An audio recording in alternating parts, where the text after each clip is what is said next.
Hi, everybody. Welcome to Banfield. You're not going to believe this. I literally had to just ask my colleague, is it Monday?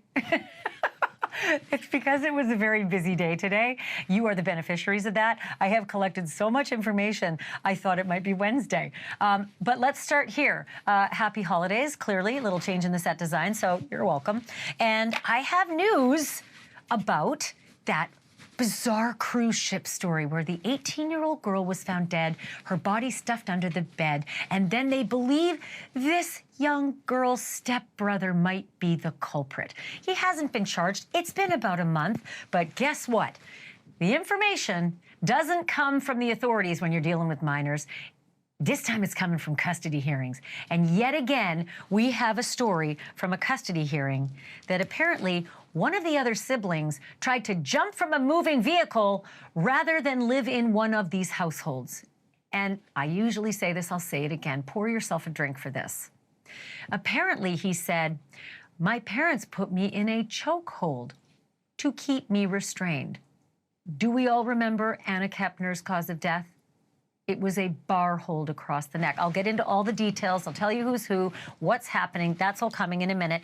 And then Luigi Mangione is back in court. If you think you saw him fist bumping in court today, you did. Except for the fact that the photographer who took the picture has the true story behind it.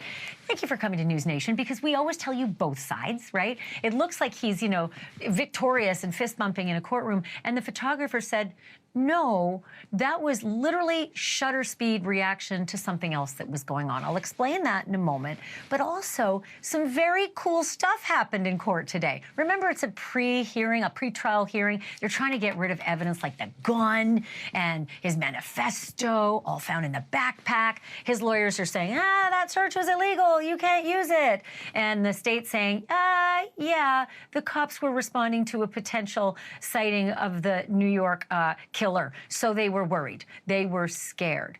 And to highlight that, if you have kids in the room, cover their ears. I have to say some bad language because the police said it in court. The reaction when they found the gun in his backpack, oh my God, and holy shit.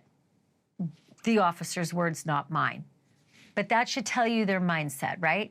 So a lot of that plays into whether that search of the backpack was legal. It matters, right? Details matter here, because if they throw that gun out and they throw that manifesto out, you got a bit of a flimsy case, right? Not totally, but not as good. So it matters. I'm going to give you the details in a minute. And you know what? This holiday season may be marked and most memorable for the drunk raccoon.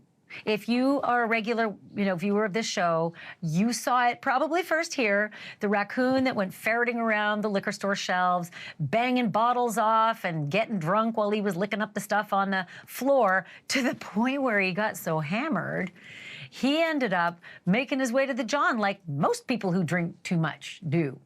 And ultimately, when the cops found him, I don't know, let me ask the control room, do we have the final picture of where they found him? Let's put it up on the screen. If we don't, okay, I'm going to show it to you later, because they found him passed out beside the toilet. Don't tell me you don't know what he was going through. Anyway, there's a whole new, secondary story to Drunk Raccoon, right? That's last week's story. I have this week's story on what's happened to drunk raccoons since. Let's just say the internet's been very good to him. Okay, I'm going to start here tonight with two words that strike fear in the hearts of trial lawyers everywhere. Family court. The issues are typically gut-wrenching, and while each of the parties is usually more or less innocent, right, there are rarely any real winners in family court. And so it is with the Kepner-Hudson custody fight in Florida, which I bring up because of Anna Kepner, the 18-year-old high school senior who was found dead on a Carnival cruise ship a month ago yesterday. If you've been watching our show, you know that Kepner's body was found stuffed under her bed in the cabin that she was sharing with her younger brother and stepbrother. The 16-year-old stepbrother was a suspect in her death almost from the get-go. And we learned that not from the FBI, which investigates murders in international waters, but from the court documents that were filed by the boys' birth parents, who split up in 2022 and who have been battling over their 3 kids ever since. And I'm now going to call it an epic battle, right? Because it's sort of entered the crime zone. On Friday, the boy's dad, Thomas Hudson, and you know what, write it down because there's so many people. Thomas Hudson. So he's the 14 and 16-year-old boy's dad. He got the emergency hearing that he was looking for because he wanted sole custody of the 9-year-old. They got 3 kids, right? The 16-year-old boy who's the suspect, the 14-year-old boy, and then the 9-year-old. And he wanted custody. Well, I think it's fair to say, given what happened at sea, yeah, one of the kids is dead, right? Mr. Hudson claimed, look, my 9-year-old daughter is not safe with this new blended family. There's been death, you know? The new blended family would be Anna's birth mom, Chantal, and Chantal's new husband, Chris Kepner, and Kepner's 3 kids, one of whom Anna was the eldest, okay? It came out in court that the 16-year-old, who is still not in custody, is now expected to face charges in this incident. But it isn't clear whether these are going to be federal charges or whether they're going to be state charges. In any case, Chantal told the judge, that's mom, right? Told the judge that her child, the suspect, the 16-year-old boy, won't be living in the Kepner household anymore. Could you imagine saying that about your 16-year-old boy, if you have one, or ever are planning to have one? It's a very strident statement if you say, my 16-year-old boy won't be living in the Kepner household anymore. Already he's been staying with a relative, right, ever since that cruise ended. But the Daily Mail is reporting that the mom also defended her decision to let her stepdaughter, Anna, the deceased, share a cabin with the 2 male siblings. She said that she and her husband, Chris, were staying right across the hall. But she also admitted that they never checked on the kids after everybody returned to their cabins on November the 6th. Now, don't forget, there's an 18-year-old, there's a 14-year-old, there's a 16-year-old. So, you know, Anna's 18. I'm not so sure as a mom I might have checked on them either. You got an 18-year-old, a 16-year-old, a 14-year-old. I'm sure they're going to be okay. They're in the good hands, you'd think, of the 18-year-old. But the mom also admitted that her 16-year-old suspect son had skipped 2 doses of an ADHD medication and insomnia medication prior to Anna's death. Despite all of that, the judge found no evidence that the little 9-year-old girl, the one being fought over in the custody hearing, judge said she's in no imminent danger. Thus, we're imminent danger. And so the little girl's going to be staying with mom and stepdad, Chantal and Chris. But Chantal and her ex-husband, Thomas, have that 3rd child, the 18-year-old boy. His name is Andrew. I know it's a lot to follow, but bear with me. So the 18-year-old, the Daily Mail says, was dead set against moving in with mom and her new husband, Chris, at the Kepner residence. I do not want to be part of that Kepner crew, in his mind, right? So dead set against it that he tried apparently to jump out of the family's moving vehicle on the way there. 18 years old, and he's like, I'm out of here. I'm not going to that house. Out I go, moving car. He told the family court, are you ready, that he did not succeed in getting away because mom, Chantal, and Chris stopped him. So mom, Chantal, and stepdad, Chris, stopped him. And wait for it. He said, quote, this is amazing. It doesn't bode well for the case. I was put in a chokehold and held against the seat. They held me against the seat until I couldn't fight back anymore. End quote. Did you see that there? Did you see what he said there in court? Did you see? I was put in a choke hold. A choke hold. Yeah, that stood out to me. Look, mom and stepdad say they were only trying to restrain Andrew for his own safety. But I am sorry, folks. It is hard not to remember how his stepsister Anna died. Asphyxiation likely caused by a cross-arm chokehold. Did stepbrother Andrew, 18-year-old Andrew, and the experience there that he got in the back of that car, give his troubled younger brother any ideas for later on? I'm joined now by Josh Boswell, senior reporter for DailyMail.com. Josh, I don't know about you, but that one thing, the 18-year-old telling family court that his mom and his mom's husband, Chris, put him in a chokehold in the back of the family vehicle, to me, it's not going to bode well if this other child ends up in trial. Yeah, that was a really significant detail. And I think that, what we've got to remember here is it's not just us watching that case going through family court. And, my colleague Ben Ashford at the Daily Mail has been doing a great job covering that case. He was sat there in court watching this, a bunch of media were, but who else is going to be paying close attention to that is the FBI. And when they're putting this case together, they're going to be looking at details like that and constructing a case.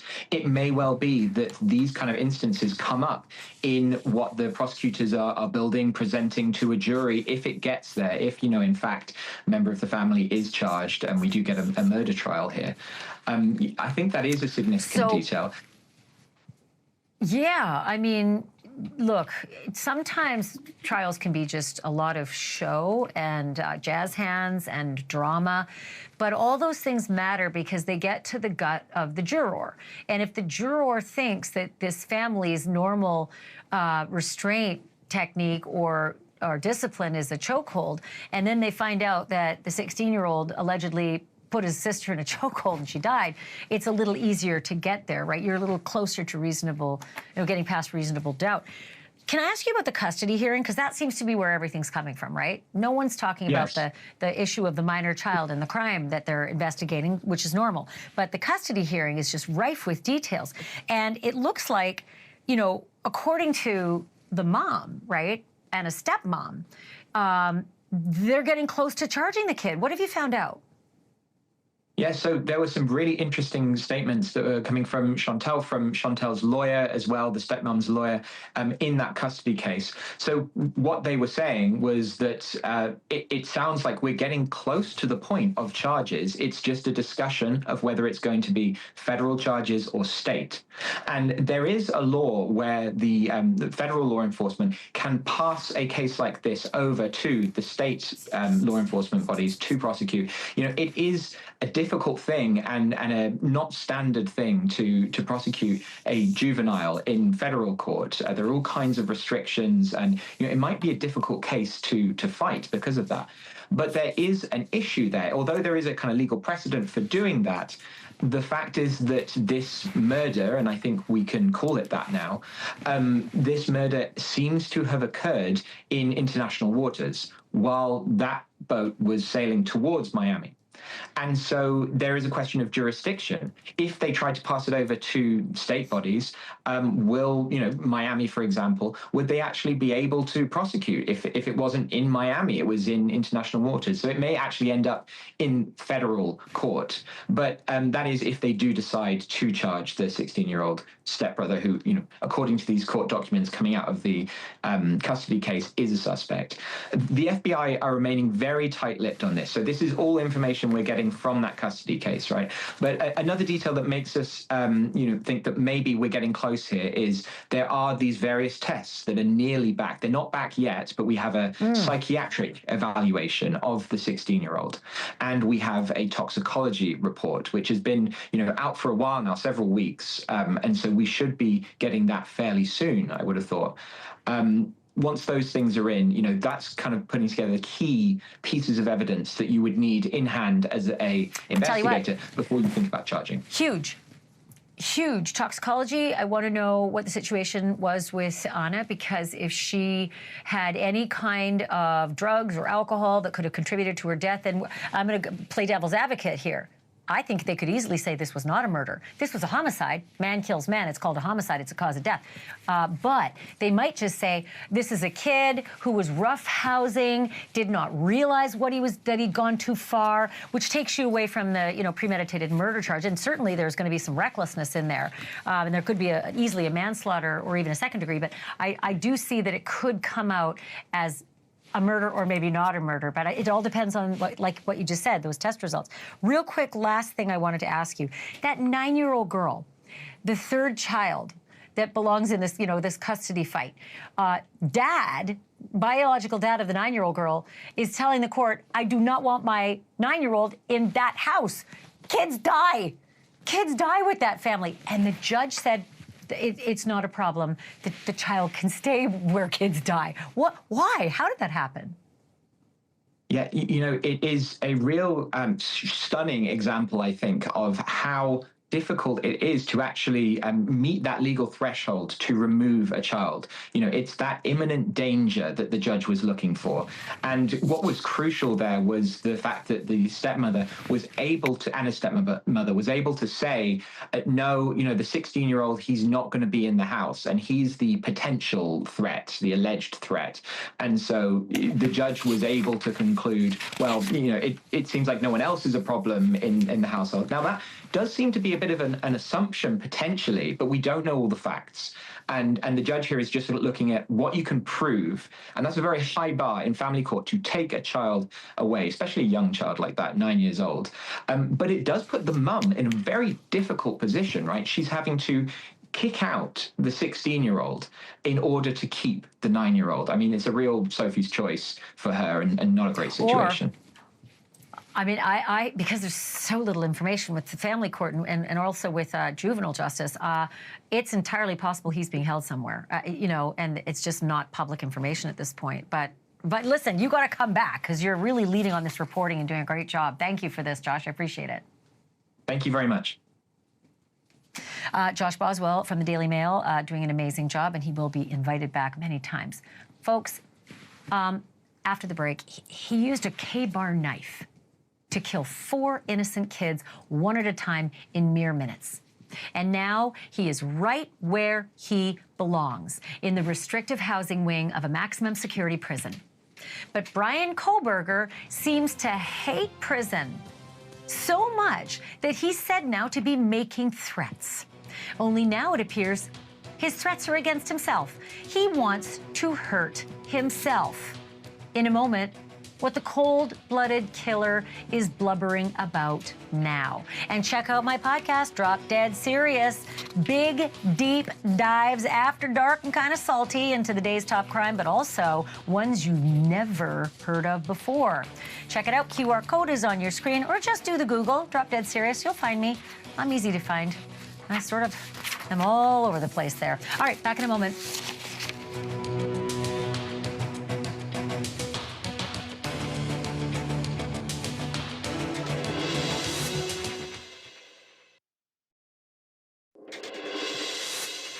We have been following the predictably rocky start to Bryan Kohberger's new life inside Idaho's maximum security prison.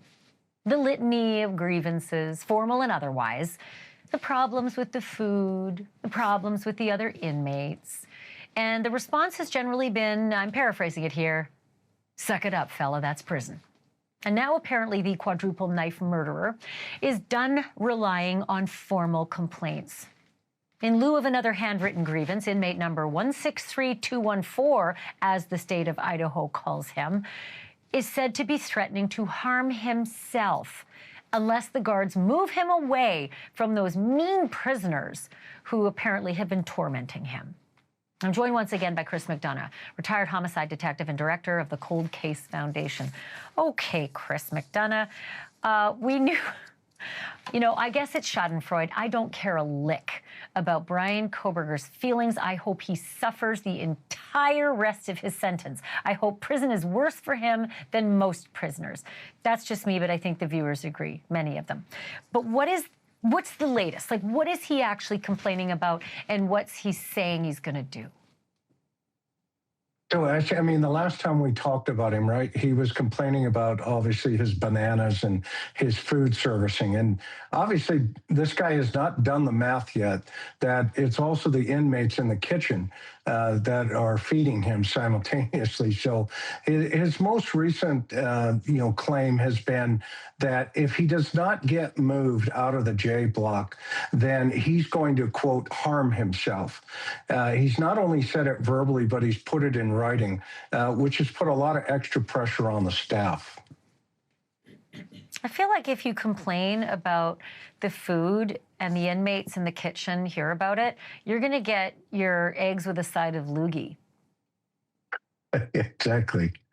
Yeah, no question about it. And so the question is, right, is this a power play? What's going on with him? Because, at this point, he's writing these notes to staff, and they have to respond to these notes. So let me ask you this. I keep thinking this is just yeah, sure, everybody hates prison and they probably all have complaints, but I'm thinking that this is him trying to curry some kind of leverage to get out of J block where he's unhappy. And is the response that you get to go back to the medical ward? Like, do you get some kind of psychiatric evaluation if you claim you're going to harm yourself? Like, is this a play?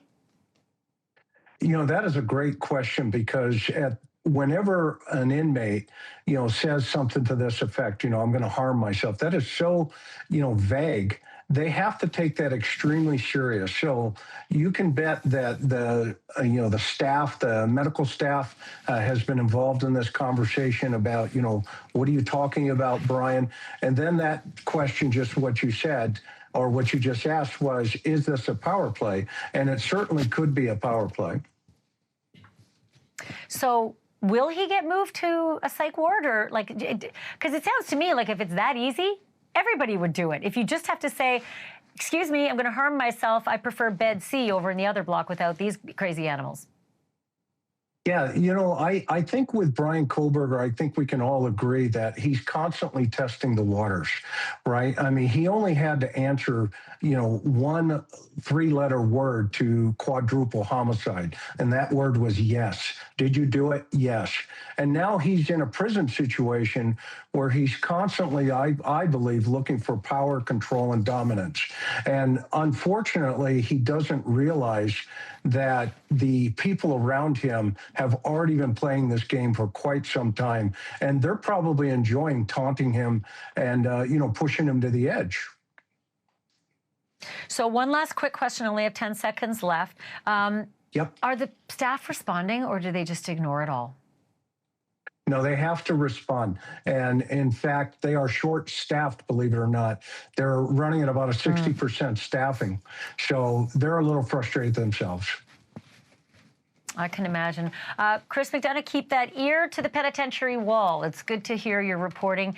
I think, again, I'll say it, I like hearing he's unhappy, because he has made so many people so much more unhappy with what he's done. Thank you so much for being here. Come back again. Thank you. Chris McDonough joining us. Still ahead tonight, if you are a police officer who finds a backpack that you think might contain a bomb, do you A, move everybody to a safe distance away and call the bomb squad, B, try to get a warrant to search the bag yourself, or C, rummage around in the bag without a warrant, surrounded by civilians, and find neither a bomb nor the gun that was really inside? Because if you chose number 3, you are just like the Pennsylvania cop who took the stand today in a pivotal pretrial hearing for Luigi Mangione. I'm going to tell you how the bag search talk went and what it all means, because it could mean the whole ball of wax. And I'll explain that whole fist bump stuff in a moment.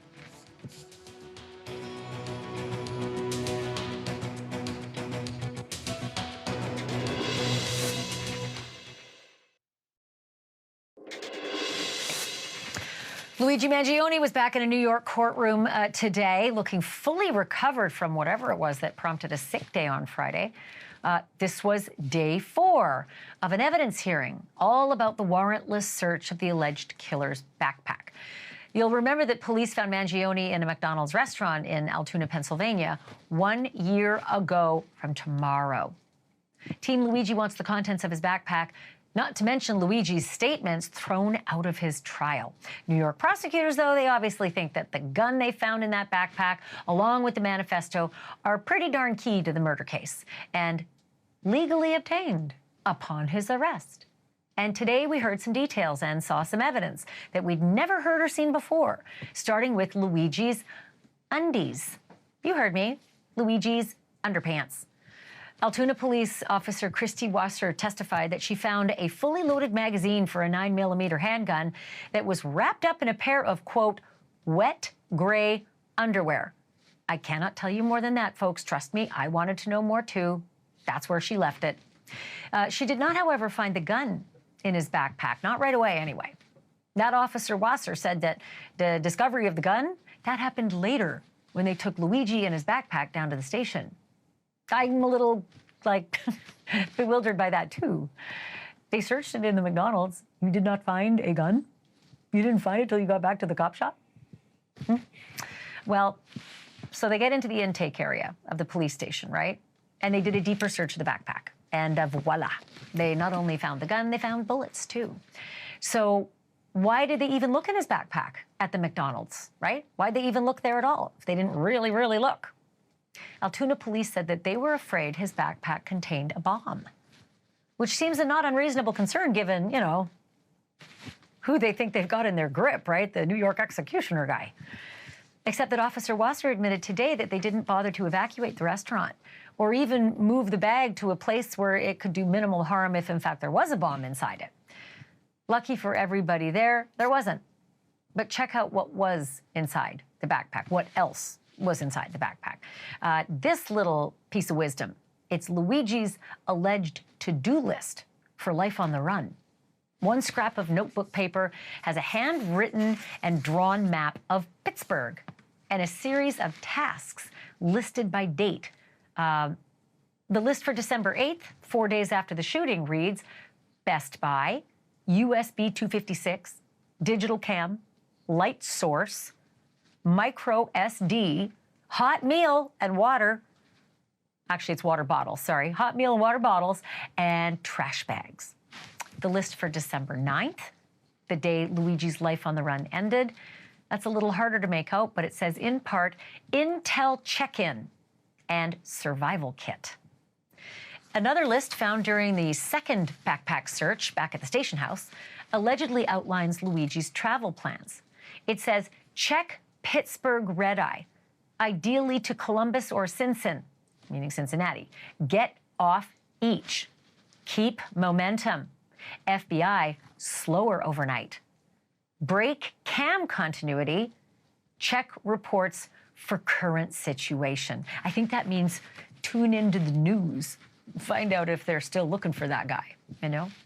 And with that, I want to bring in my guest, Tarlika Nunes-Navarro. She is a former judge, a prosecutor, and defense attorney who's now the dean of St. Thomas University College of Law. So all around, very smart lady. All right, Judge, I am so fascinated by the conversations they're having in this state courtroom, but I want to know what you make overall of the bomb scare argument as the reason for why they took a look in the backpack to start with, but never said, hey, everybody in the McDonald's, maybe leave while we deal with what's in this possibly dangerous executioner's backpack.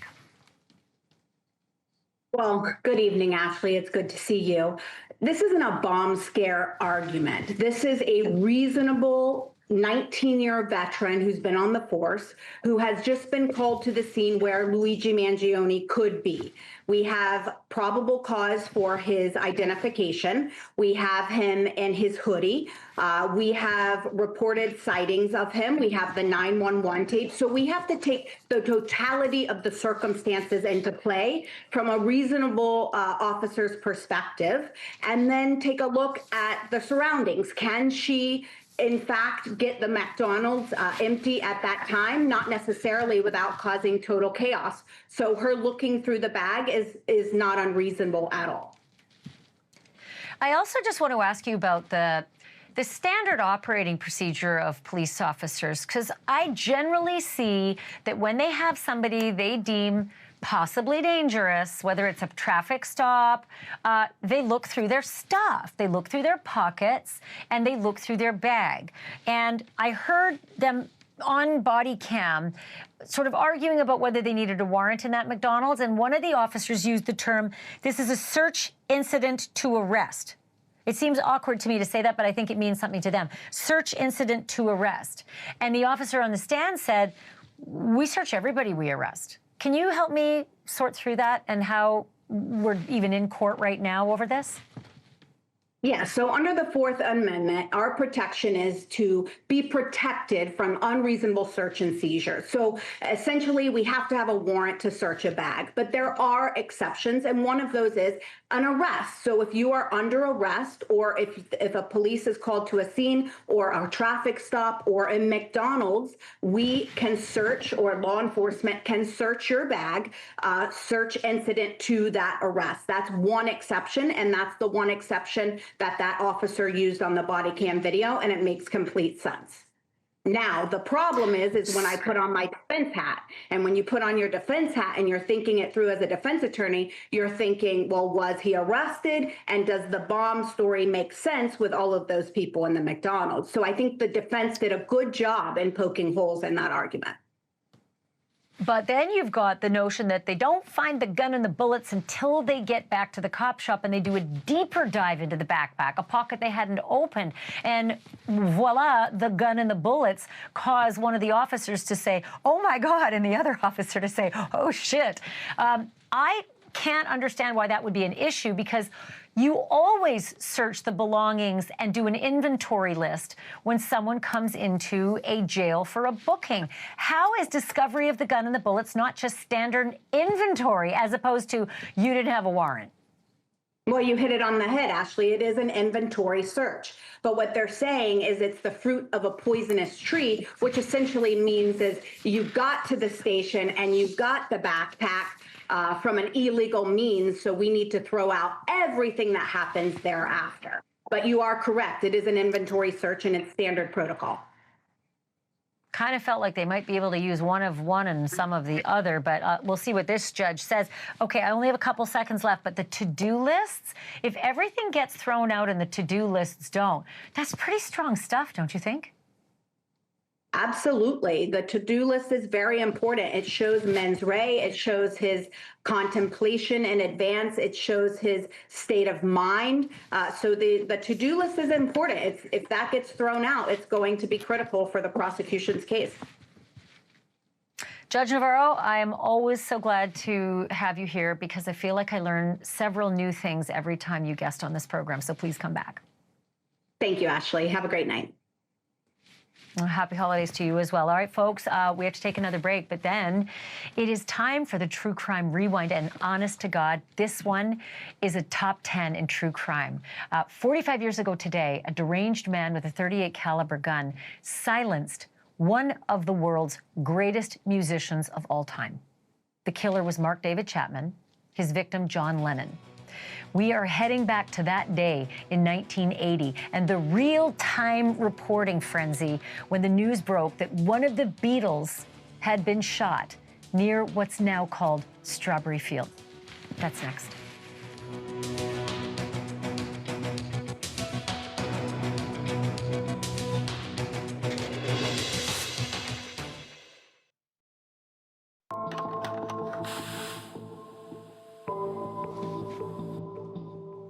Apologies in advance if tonight's True Crime Rewind makes you feel old, because the really big ones tend to have that effect, just because we kind of remember exactly where we all were when we heard the news. I was getting close to hitting the hay after studying for 8th grade exams. But where were you on December 8th, 1980? Mark David Chapman spent the day hanging around a posh and historic apartment building called the Dakota on New York's Upper West Side.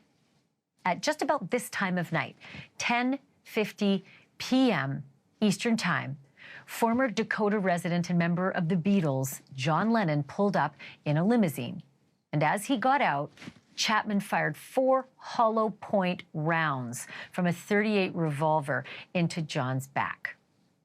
Reporter Marvin Scott covered that shocking assassination for the Independent Network News.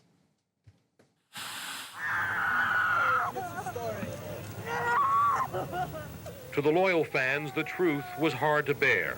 They gathered by the thousands in front of the building where John Lennon lived and died. They stood and they stared blankly. They cried. They consoled one another and reminisced about the good times. They brought flowers, nothing fancy, a rose, a daisy, a carnation, placed carefully in the large wrought iron gate leading to the courtyard of the Dakota. Pictures of Lennon and messages of sympathy formed a tribute to the rock musician who helped shape a generation of American youth. Amid the floral tributes is one message which sums up the feelings of the grieving fans. It reads, John Lennon may no longer be with us in body, but he will always be with us in spirit. He's a part of my childhood. He helped us find ourselves. It was as if a member of their own family had died. And still they stood and they stared. They carried radios, large and small, and recorders playing medleys of Beatles hits. He's a real nowhere man, sitting in his Former Beatle Ringo Starr, who flew in to be at Yoko Ono's side, was besieged by reporters and fans as he left the Dakota with his girlfriend, actress Barbara Bach. It was a scene reminiscent of the best of times, of Beatlemania, with wild, loving fans pulling at his clothing and at his hair. But this was a different time. It was a time of mourning. And the crowds continued to swell by the hour. Some paid tribute with their silence, others paid tribute with their music.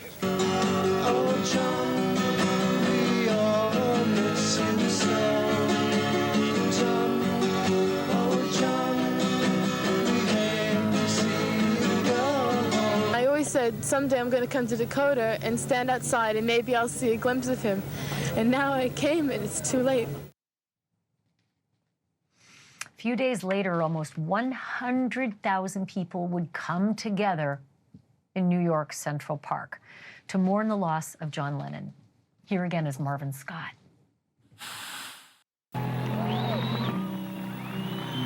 They came by the thousands to voice their admiration in music and to express their sorrow in silence. They stood united, mourning as one, just in the shadow of the Dakota apartments where John Lennon was shot down last Monday night. Estimates of the size of the crowd that gathered in Central Park range from 50 to 100,000 people. For a half hour before and after the silent vigil, Beatles music that inspired a generation of rebellious youngsters blared from loudspeakers in the park's band shell.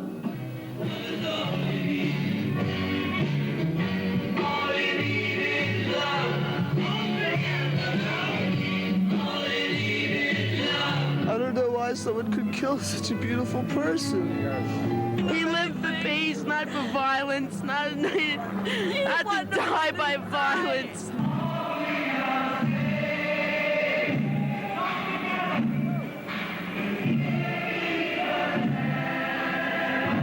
He's one of those figures that made a mark upon the consciousness of millions of people around the world. Some of the solemn-faced mourners were angered by the sidewalk vendors who were cashing in on the moment, selling buttons, pendants, and other Beatles memorabilia. All I'm doing is doing a job.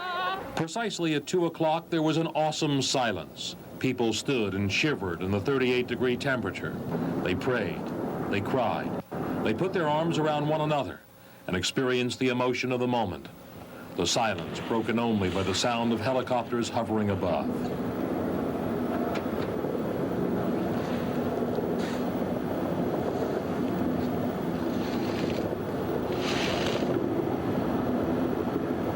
To me, he stood for lots of things that we seem to be losing now. On Thursday, a resolution will be introduced in New York City Council proposing that a portion of this Central Park be named the Strawberry Fields in honor of one of John Lennon's compositions and in tribute to the man who once said, "I really thought that love would save us all."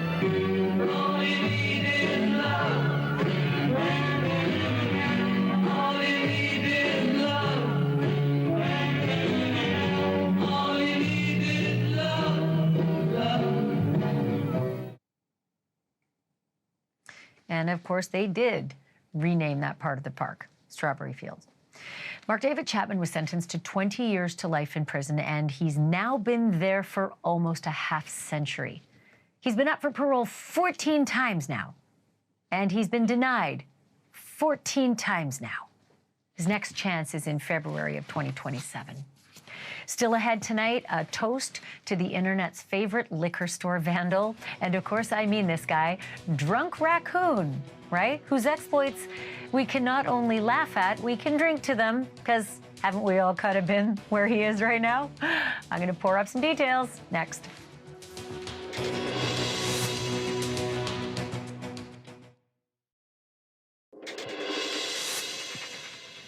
Breaking into a liquor store and getting soused on ill-gotten hooch is not the typical route to internet stardom, let alone the real kind of stardom, but Drunk Raccoon is a different breed altogether.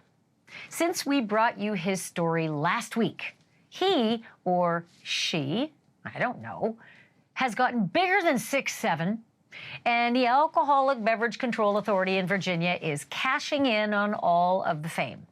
They've launched a brand new line of drunk raccoon-inspired cocktails, including the Rye Rascal Sour, described as, quote, tangy and rich, like something your favorite troublemaking raccoon would proudly recommend after enjoying the good stuff from the top shelf. And there's also the Trash Panda Old Fashioned, quote, something a resourceful raccoon would proudly mix after a late-night visit to an ABC store.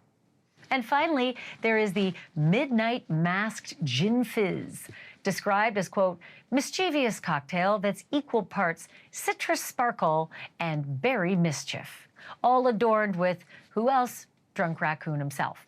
But this is the real picture. And you can find all of this little guy's inspired recipes at abc.virginia.gov. Do enter raccoon in the search bar, but don't drink like drunk raccoon.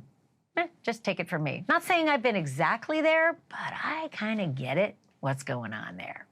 Also, tomorrow we're going to give you a big update on the Brian Walsh story, the trial, because guess what they showed the jurors? Yeah, they showed the pictures of Brian Walsh, like, going through the store looking for all those how to clean up your dead wife products. It's never good when you're on trial for her murder, right? But if you are sort of thinking, I don't remember all the details of the Anna Walsh story, I got your back. Drop Dead Serious has a full primer, the whole background on the Brian Walsh murder / Anna Walsh murder. He's on trial for it. He's innocent till proven guilty, but damn, it does not look good for him. Check it out, Drop Dead Serious. You'll be right up to speed when I bring you the story tomorrow and show you all those crazy pictures. Thanks for watching tonight. Good to have you as always. Stay tuned for Cuomo.